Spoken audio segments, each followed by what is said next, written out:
Have you ever pondered the importance of herbs and spices in our daily lives?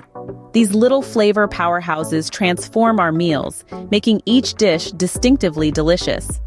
They're the backbone of our kitchens, and when homegrown, they bring an extra touch of freshness. Indeed, herbs and spices are the unsung heroes of our kitchens, adding a world of flavor to our meals. But did you know there's a special day dedicated to these culinary champions? National Herbs and Spices Day has been officially celebrated since 2015, highlighting the medicinal value of these tiny powerhouses. Even pop culture tips its hat to them. As Emperor Charlemagne once said, "Herbs are the friends of physicians and the praise of cooks."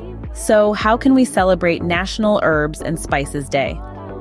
Let's kick off by starting a home herb garden. No green thumb necessary. To spice things up, try out a new cuisine. But herbs and spices are not just about flavor, are they? They're also nature's medicine cabinet.